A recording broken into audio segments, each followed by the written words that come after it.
2월 7일 화요일 마태복음 9장 1절로 13절 말씀입니다. 함께 읽겠습니다.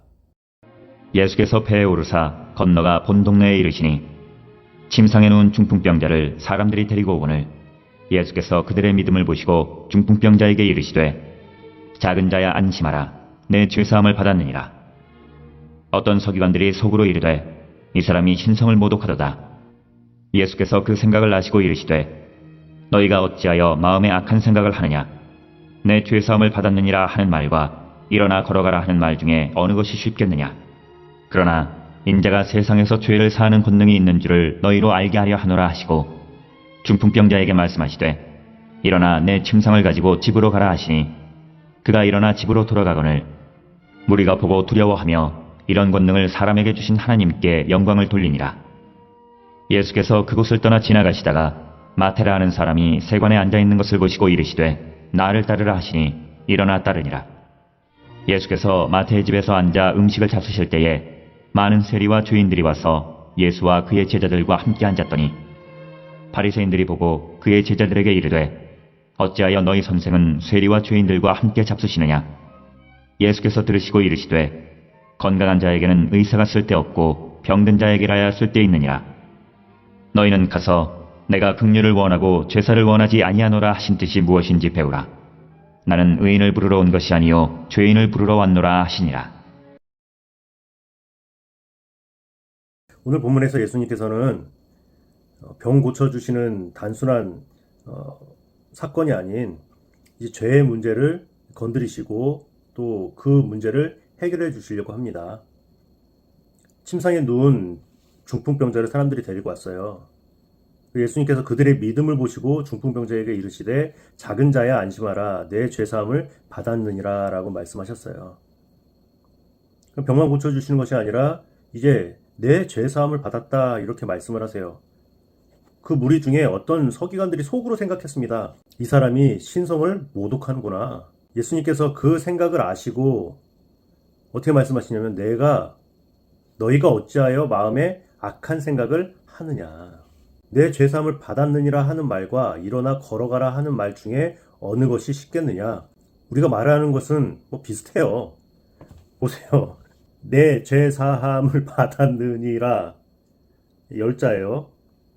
일어나 걸어가라 7자예요. 더 쉽잖아요. 그런데 예수님께서 말씀하시는 것은 무슨 말이냐면 단순히 이 병 고쳐주시는 것으로 끝나는 게 아니라는 거예요. 아예 그 뿌리에 있는 죄의 문제들을 해결해야지만 된다는 거예요. 보세요. 그 당시의 사람들은 이 죄는요, 부모의 죄부터 시작해서 자신의 죄까지 죄로부터 이 질병이라는 것이 오는 것이고 장애라는 것이 오는 것이라고 생각을 했어요. 그냥 분리될 수 없는 것이죠. 나서부터 안증뱅이 된 그 사람을 베드로가 고쳐주는 장면이 나오잖아요. 그 사람들의 인식 가운데서는 저 사람은 이 죄 때문에 저 안증뱅이가 된 거야. 태어나서부터라고 말했을 때는 그 부모의 죄가 그 사람에게도 전가되어서 이 죄의 문제들 때문에 그 증상으로 이 아프든지 질병 가운데 있든지 장애를 갖든지 그런 모습이 나온 거야. 이렇게 말을 하는 거예요. 그러니 예수님께서는요, 이 병을 고쳐준다고 생각해 보세요. 중풍병자를 고쳐주셨어요. 그 사람들이 뭐라고 말하겠습니까? 예수라는 자가 병을 고쳐줬네. 하지만 이 죄의 문제는 어떻게 할 거예요? 이 사람이 죄 때문에 중풍병자가 되었는데 이 육체적으로는 나음을 얻었지만 사람들의 생각 가운데는 저 사람은 죄 때문에 라는 인식이 있잖아요. 예수님께서는 뿌리까지 다 뽑아주시는 거예요. 죄사함을 받았느니라. 너는 깨끗해. 넌 나음을 입었어. 말씀을 하시는 거죠. 그러니까 무리가 보고 두려워하며 이런 권능을 사람에게 주신 하나님께 영광을 돌리니라. 아직도 예수님이 어떤 분이신지를 모르죠. 그 다음 9절부터 보시면 예수님께서 어디를 가셨냐면 그곳을 떠나 지나가시다가 마태라는 사람이 세간에 앉아있는 것을 보셨어요. 예수님께서요 그냥 가셨겠어요? 지나가시다가 가다가 마태라는 사람이 있어서 불렀겠습니까? 아니죠. 예수님께서는 사마리아 여인을 만나기 위해서도요 그 정오 떼약볕에 그 여인을 만나러 우물가로 갔었던 분이세요. 그냥 어떤 우연처럼 일어나는 일이 하나도 없는 거예요. 예수님께서 이 마태를 불러주십니다.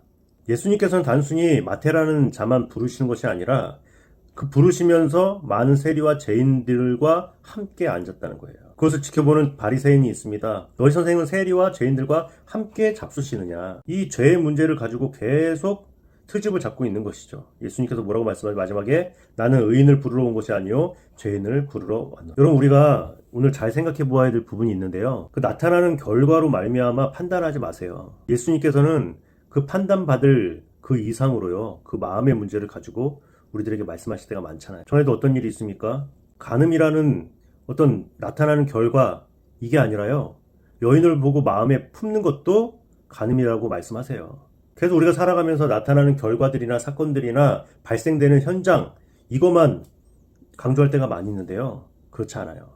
죄는요, 그것으로 끝나는 것이 아니에요. 세상 사람들을 보면 드러나지만 않으면 죄가 아니고요. 드러나지만 않으면 살인이 아니고요.